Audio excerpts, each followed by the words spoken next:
Hello, hello, hello, people. Welcome back to the mufcMPB YouTube channel. By now, you should know what it means when I'm on the show. It means that I'm joined by a brilliant, brilliant guest, a sports journalist, someone in this industry, someone in this field that can give us the insight, the reliable insight. And by now, you should know Ben Jacobs, a favourite of this show and also a favourite of mine as well, is joining us today to give us all the latest on Manchester United. So, Ben, before we get into it, you know my first question every time. How are we feeling, mate? Are you getting the rest in when you can? Yeah, I am. I've been all over the place, Germany, LA, and now we're coming up to this sort of deadline within the window, the financial accounting deadline Yeah, on the 30th of June. And although Manchester United haven't really been too active yet, I think we're going to see a busy week for many clubs because of that deadline. absolutely. And you mentioned there Manchester United. That's why we're here today to discuss the mighty Manchester United. Let's start with a name that has been linked with a move to the club for quite some time in Jarrad Branthwaite. It's our understanding, I think it's common knowledge, isn't it, that Man United's first initial bid has been pushed back quite quickly by Everton in terms of the figure, not quite being as strong as what Everton are looking for, of course, as you mentioned there, with the profit and sustainability rules deadline and the 30th of June, which is a matter of days away. I'm sure they were expecting a little bit more than what they were first offered by United. But in terms of Branthwaite, what can you tell us? How much would it be in terms of a likely bid or a price that would tempt Everton to make the sale? Yeah, I think Everton's situation has changed a little bit because Dan Friedkin is trying to come in. He's in exclusivity. The loan that was due to MSP and some operational costs to the tune of a collective number of 200 million has now all been sorted. And that means that Everton are on a stronger financial footing. So although they still probably need one outgoing, because the deadline of the 30th of June is not completely hard and you can have a near miss or a grace period legally to retrospectively put deals on the books, there's no real panic at Everton anymore. And as a consequence, they don't feel that Jarrad Branthwaite has to be their big outgoing. And in fact, if they were to look at others at the club, they would probably rather lose, for example, Dominic Calvert-Lewin before Branthwaite exited. And that all means it's bad news for Manchester United because Everton are expected to stick to their valuation, and that's in excess of £70 million. And it has been for quite some time. The only thing that was going to get that number lower was if Everton got relegated. But sources have indicated for months, really, since about February, that Everton and staying up would equal 70 million plus. And Manchester United are kind of unfortunate in the sense that Everton can turn around very simply and say, well, you went and paid 80 million for Harry Yeah. Maguire to Leicester City, and we believe that the player is worth something in that ballpark as well. So the offer that was made by Manchester United was all in 43 million, including 8 million pounds of add-ons, and it was rejected quickly and dismissed in many ways because it's significantly below Everton's valuation. So Manchester United haven't given up, but of course they do have other targets. Not all of them are easy. Lenny Yoro, for example, is expected to go to Real Madrid. Jean-Claire Todibo is the type of player Manchester United would love to sign from Nice, but there's problems with the UEFA rules. Max Kilman has been discussed, but the feeling is if he leaves Wolves, it might be to West Ham United and a reunion with Julian Lopetegui. So all that might mean that Manchester United still force the issue with Branthwaite to try and get that one over the line. But they're going to have to be creative with the structure that they offer, and they're going to have to go up in valuation. Even if there was a scenario where they were to throw in players as part of the deal, Everton ultimately want cash and they want to be able to balance their books. And if they do sell, they want it to be ultimately for a near record price for a centre back. So 35 million in add-ons isn't going to cut it. I don't even think 50 million plus add-ons would be enough to tempt Everton into any serious kind of negotiation.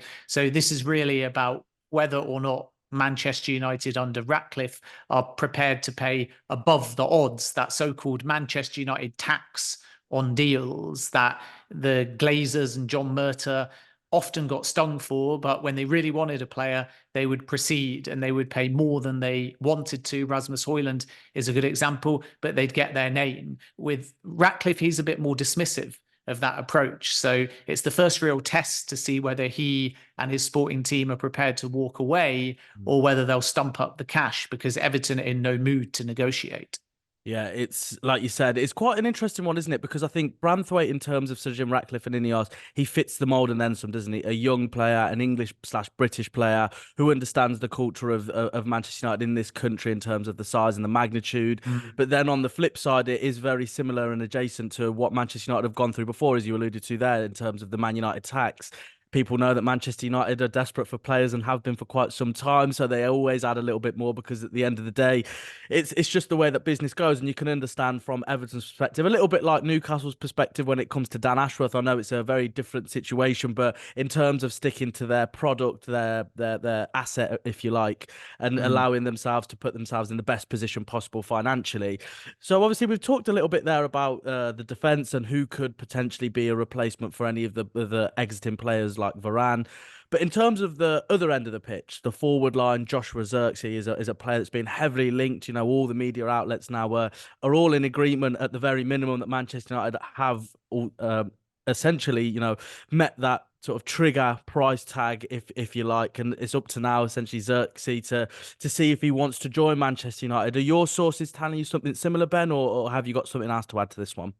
Yeah, at the time that we're recording this, Manchester United are in advanced talks on the Zirkzee side, and that's not just about persuading the player, it's also about getting down the side costs, particularly the agent fees. And whereas Milan were ahead of Manchester United in terms of informing Bologna that they were prepared to pay the release clause, and also feeling like they had player buy-in, the overall cost of that deal has been tough for Milan to get over the line. And they've not given up. They're still very much in the race, but it's given Manchester United an opportunity to hijack the deal. And Zirkzee's late inclusion due to injury in the Netherlands squad at Euro 2024 has probably benefited Manchester United because it's given them that extra bit of time. I think had he not been selected, then Milan would have either got that over the line or ultimately walked away. And had they chosen to pay what it takes, then Manchester United would not have been able to enter the race for Zirkzee. But we also should point out that this is not new. Although their movement is, and although the advanced talks are something that are current, Manchester United had two names on their list, even really predating Sir Jim Ratcliffe. So we spoke many times, and we might come on to it, about Michael Olise being the only kind of approved target in that February kind of March time.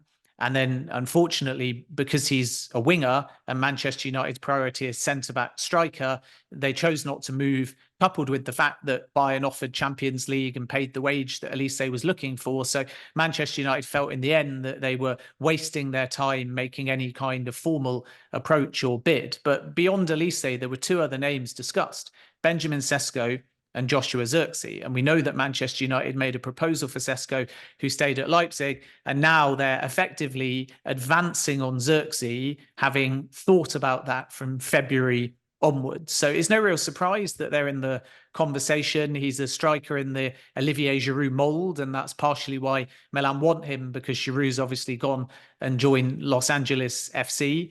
And then Manchester United also see value in that release clause and are prepared to pay it, much like Milan. So if they get an agreement with Zirkzee and are prepared to either pay the agent fees or drive them down a little bit, then they won't have any issue whatsoever on the Bologna side. That's the last part, and that's just really a formality, because I don't expect Manchester United, knowing that its value, the release clause, and knowing that Milan have already committed to paying it, I don't expect Manchester United to go to Bologna, should they get full player buy-in, and say, we want something less than that 40 million euros clause. So there's no issue on the club-to-club side.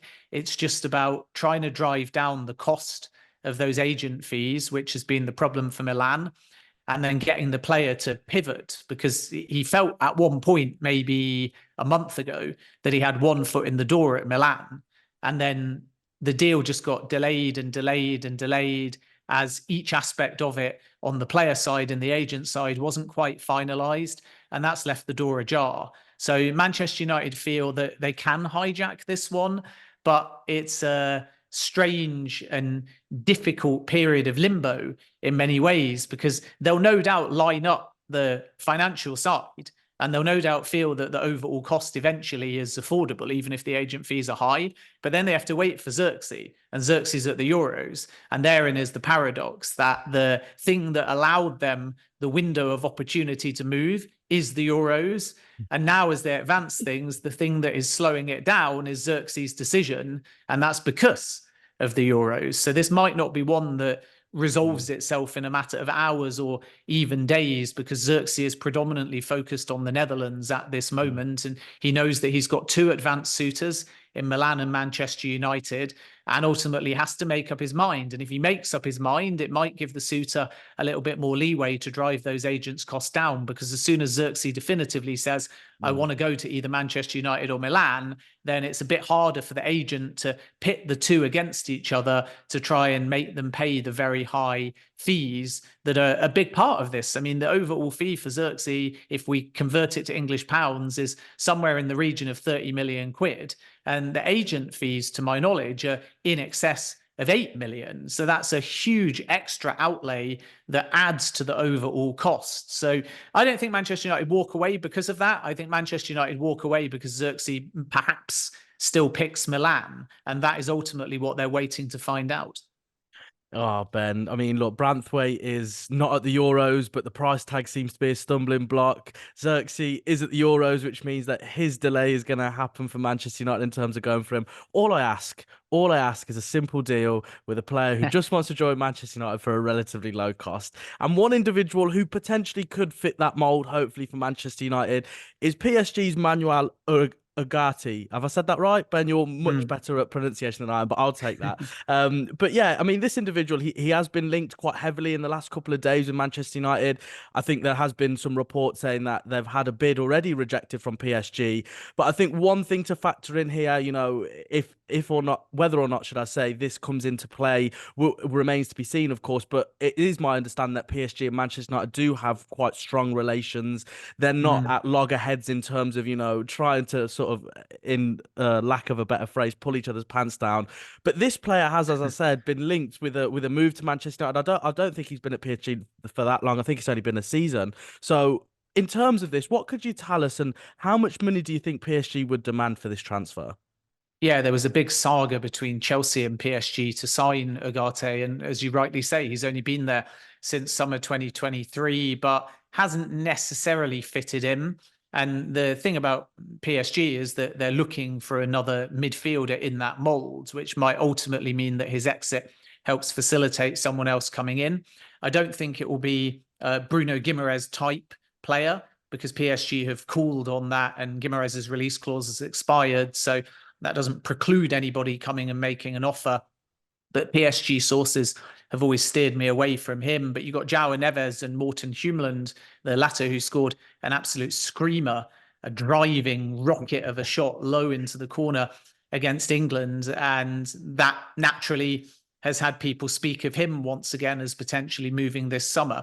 And it's those kind of players, the latter two, Humeland and Neves, that PSG are looking at. But if they are to go in that direction, then it may be that Ugarte gets sacrificed at the right number.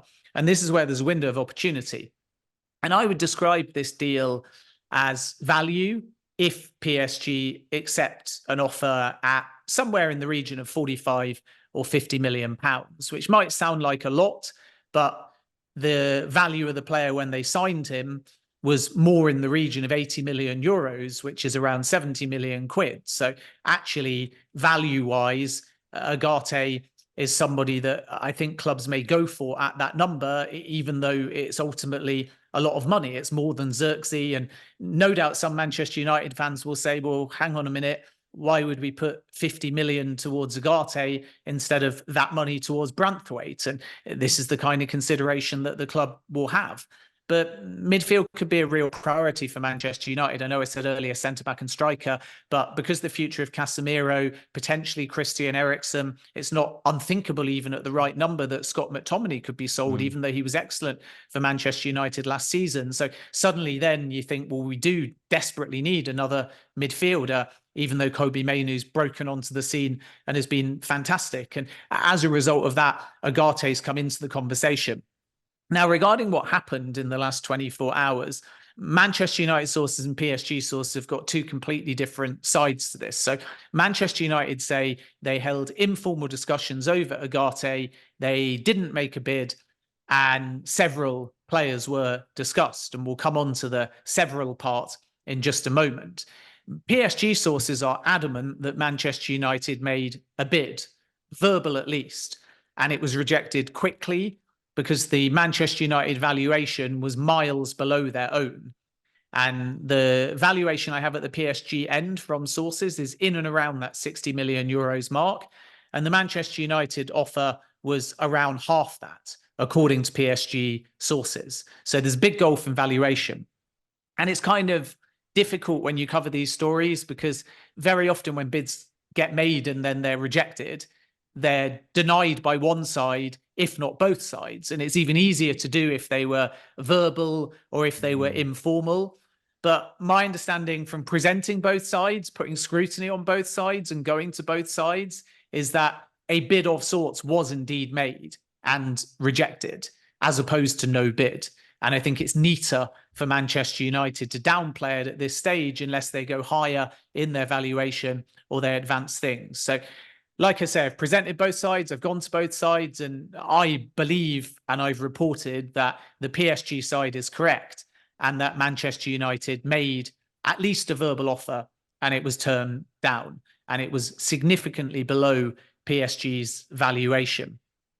Then we have the possibility of other clubs coming in for Ugarte as well. Bayern have inquired. There's another unnamed English club that are interested, and there's significant interest from Italy as well. So PSG feel like if they want to sell Ugarte, even though they're not sort of transfer listing him or desperately forcing him out, but if the right opportunity comes for them to bring in another midfielder, then Ugarte becomes available on the market. So it's not impossible he's available. And as I say, at 60 million euros or 50 million quid, or maybe even 5 million less than that, that is very good value from Manchester United's point of view for the kind of player he is. Even though the overall number seems high, and even though the priority is striker and centre-back, that's pretty good value.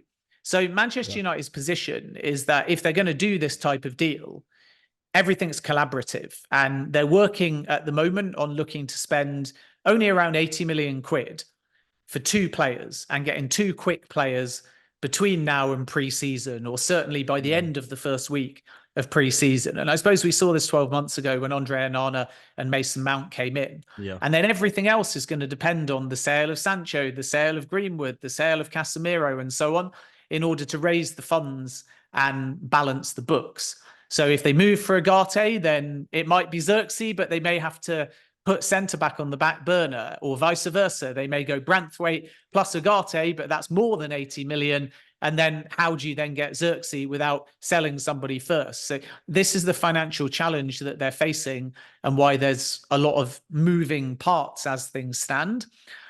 And then the last thing to mention is that within these several players, and I wouldn't overblow it at this point, but there was discussion, again, to my knowledge, between Manchester United and PSG over Marcus Rashford. And PSG have held a long-standing interest in Marcus Rashford. And shortly before Rashford signed his new deal at Manchester United, PSG held another meeting with the Rashford camp.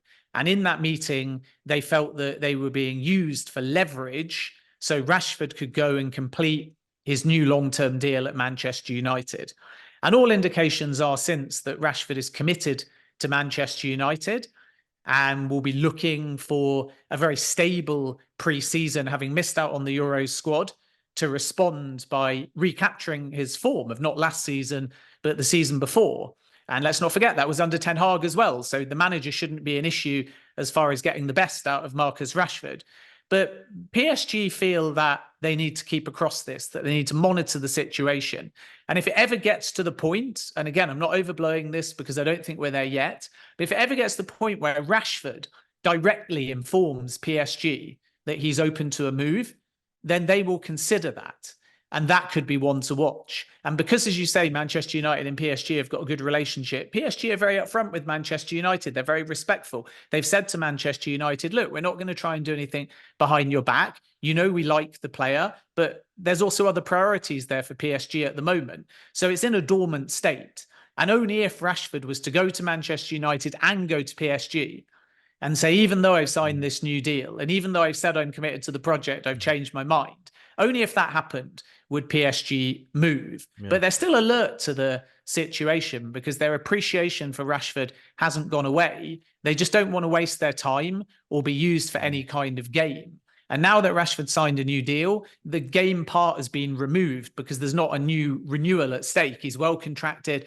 Manchester United are in control. They've protected his value, and the players focused on recapturing his form. But if anything changes, then PSG will be alert to that situation.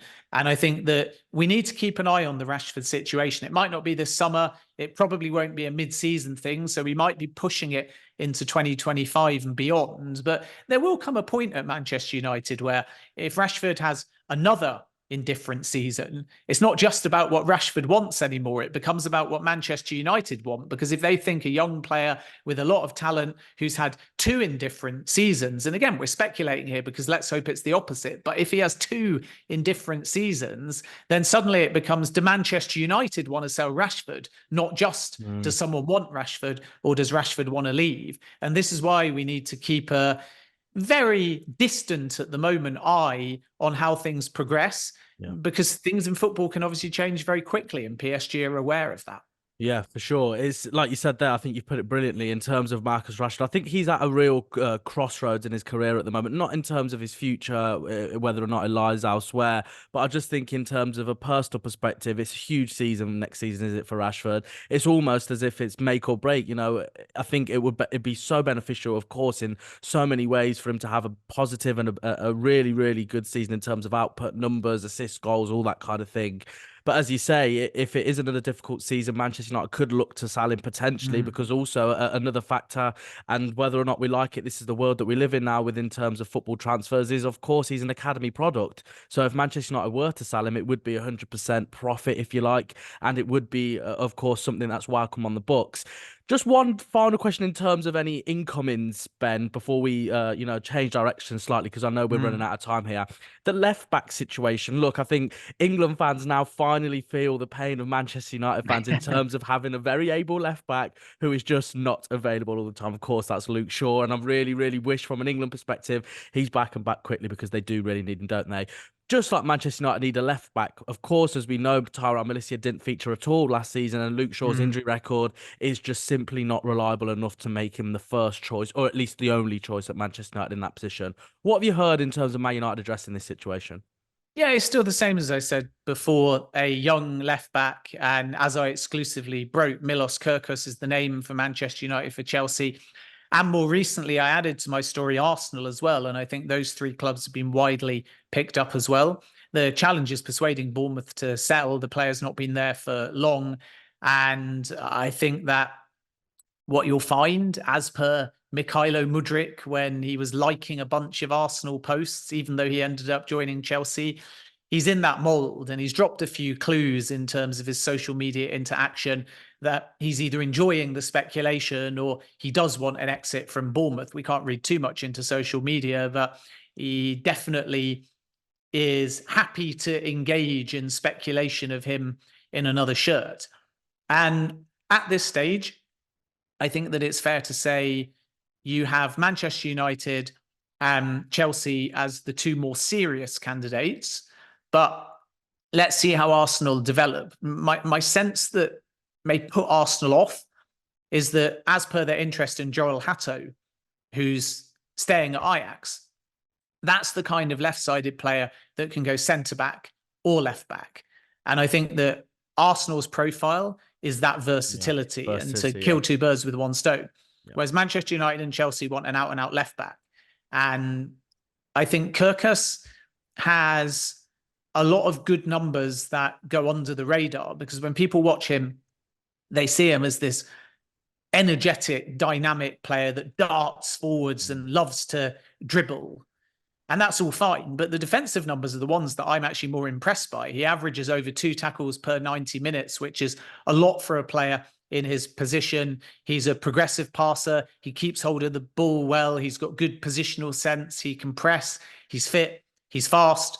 Whereas actually, when people see the darting runs and all of the enterprising stuff, they think, wow. But he doesn't actually score that many goals.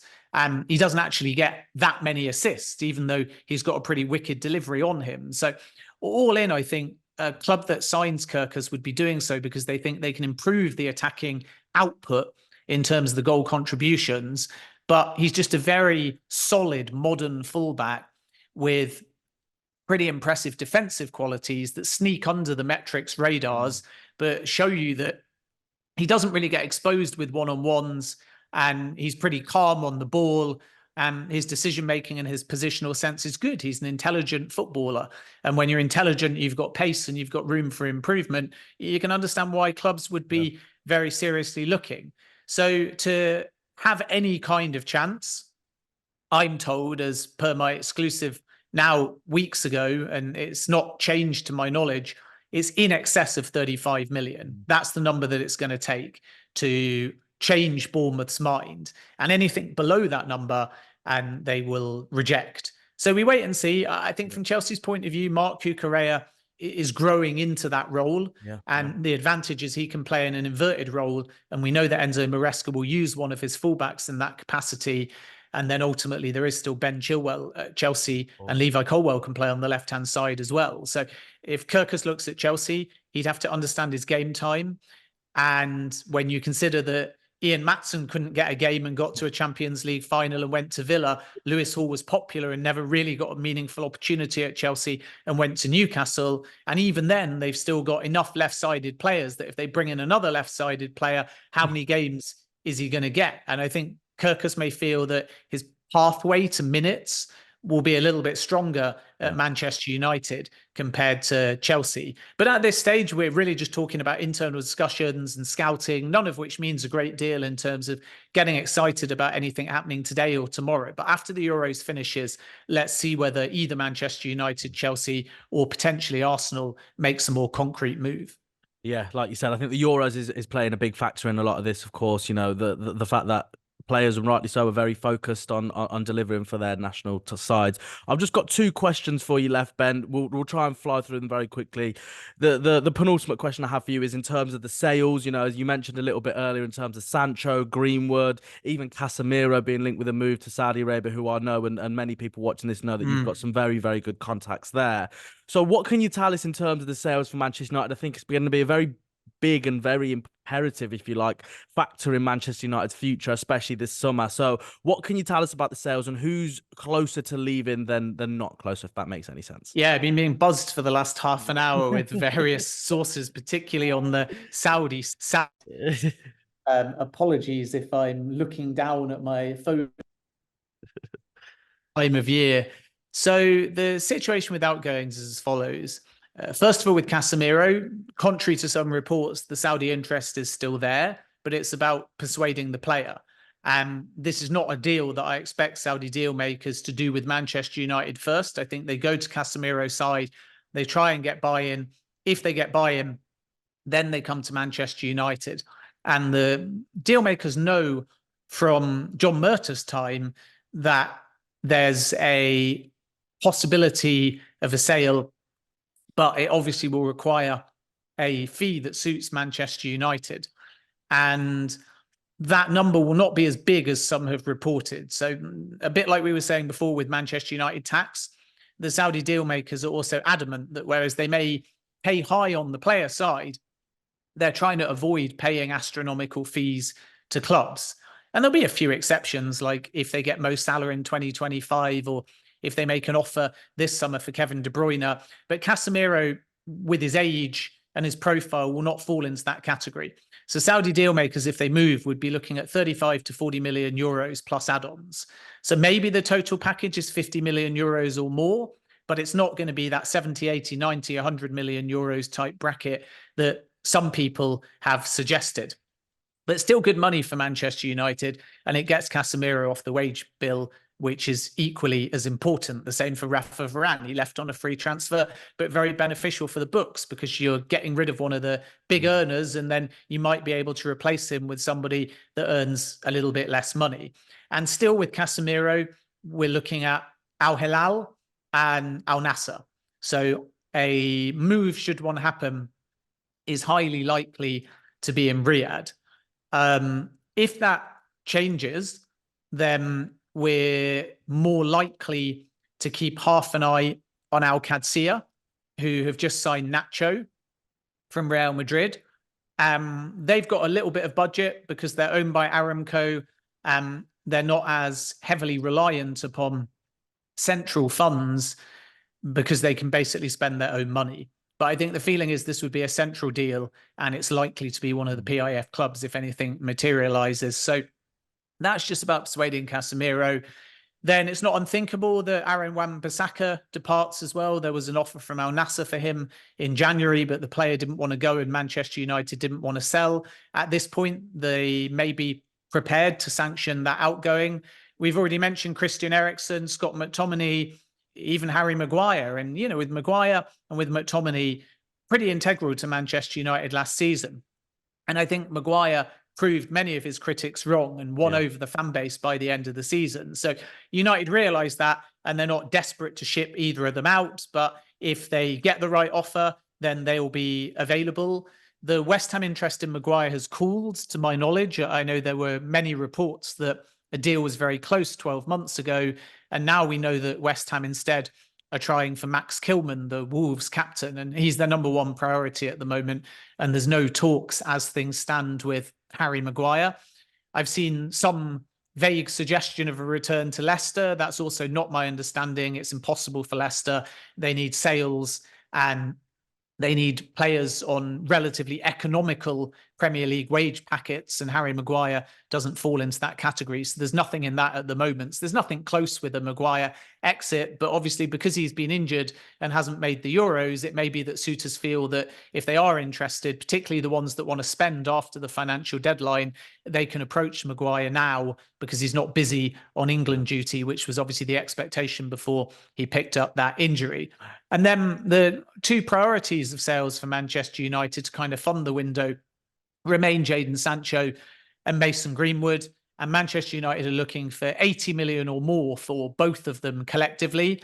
Ideally, I'm told more like 100 million. So these two valuations for each of the players of around 40 million have actually come down to try and facilitate a sale. And the original number for Sancho was 50 million. And that was quoted to Al Ittifaq, who 12 months ago asked for a loan with an option or an obligation to buy. And they were told the number was 50 million.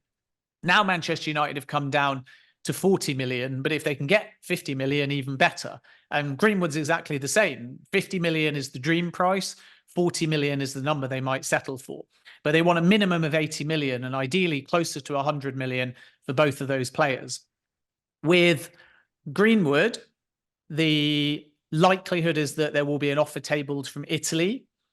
I'm not so sure, contrary to reports, that the Premier League interest is as concrete as some have suggested at this stage. And if nothing comes off, Getafe will be back and they'll try and loan him once again. And Greenwood's open to that, although he wants to kind of understand the permanence, and he knows that that's not going to be at Getafe. So that's kind of working against them. But he's very respectful to the club for signing him and helping him recapture his form and getting over what ultimately has been a very difficult period for the player. At the same time, although we can't rule out a Manchester United stay, and Jim Ratcliffe has said that he'll assess it, it is still more likely that he'll be sold. And that's because it's a difficult time for the club. It's a difficult time for all of those involved in the court case. And it's a very sensitive issue.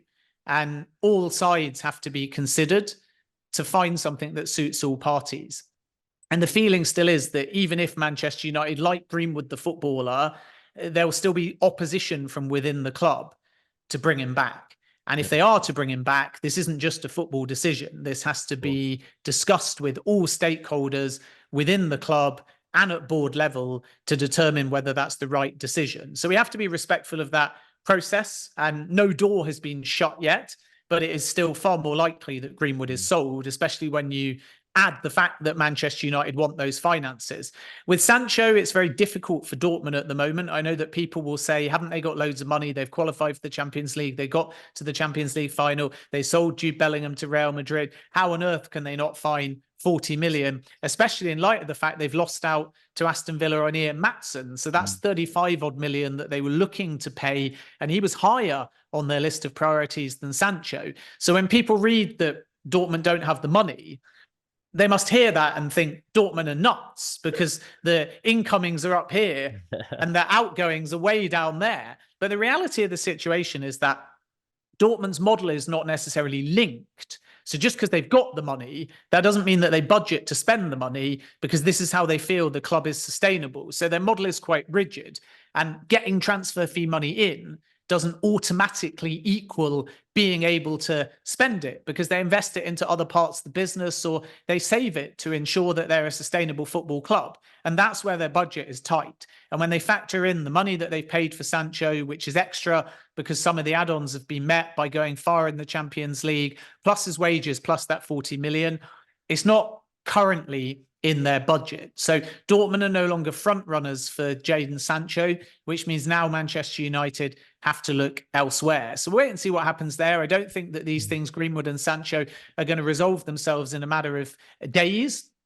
But from Sancho's point of view, he'll have a bit more urgency than Greenwood, simply because with Greenwood, if he does pre-season with Manchester United, it gives everyone the opportunity to speak to him. It gives stakeholders the opportunity to take a view, and it's a long window. Yeah. Whereas with Sancho, he's walking back into a pre-season with the one problem, Erik ten Hag. And had Erik ten Hag gone, Sancho didn't have a problem with Manchester United. But now Erik ten Hag has stayed, then Sancho won't have a future there unless he shows contrition, apologizes publicly and privately to Ten Hag. And then even then, there may not be a way forward. So it's a much more difficult situation for Sancho, because I don't think he'll want to turn up on day one of pre-season as a Manchester United player. And there's no guarantee either that if he does, he'll be put in the first team squad because of the position of Erik ten Hag. So this is something almost that Ratcliffe now has to deal with and mediate and resolve. And suitors will try and take advantage of that. And therefore, the offers that are placed for Sancho may be slightly lower than that 40 million, because everybody knows that Manchester United want to sell Sancho. And as long as Ten Hag is there, Sancho wants to leave Manchester United. Yeah, and as you've said there, Erik ten Hag does plan on staying at Manchester United. For how long, we shall see. We've only got about 30 seconds left, Ben, but I just really want to ask you on a certain name that's being bandied around with a return to Manchester United, but on the coaching staff in Ruud van Nistelrooy. I think this one is very exciting for Manchester United fans, of course, with the history, with the player and the club. What can you tell us? As I say, we're really running out of time, but I did want to just get a little line from you in terms of Ruud van Nistelrooy potentially returning to Erik ten Hag's coaching staff. Yeah, it's a strong possibility, and Burnley was the other option that he had. So we wait and see how it develops. I think the first step is Ten Hag extending, and then as part of extending, getting scope to make these key hires. And then in return, he will surrender some recruitment power, and it's likely that he will lose his veto within recruitment. So Manchester United are kind of giving and taking with these contract talks. And the talks with Ten Hag for his new deal are very positive at the moment. It's not done yet, but it's heading in that direction. And if it heads in that direction, there's a very realistic possibility that Van Nistelrooy joins. And I think that would be a very popular choice amongst the fan base.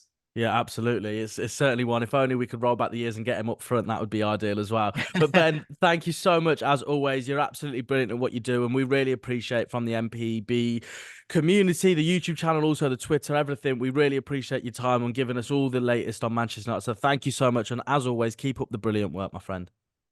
Always a pleasure, and we'll speak soon. And let's hope Manchester United have a productive summer. Absolutely. If they don't, I'm not sure where we're going to go with this, Ben. But thank you so much, my friend. And thank you, of course, to everyone who has watched today's episode on the mufcMPB YouTube channel. As I always say, you know what it means when you're watching these YouTube videos. Please be sure to like, subscribe, hit the follow button on Ben's Twitter as well as the MPB Twitter, just in case you don't. We're right across everything amongst the both of us. Thank you as always, and be sure to join me again when I'm joined with another brilliant guest. Subscribe to the mufcMPB YouTube channel.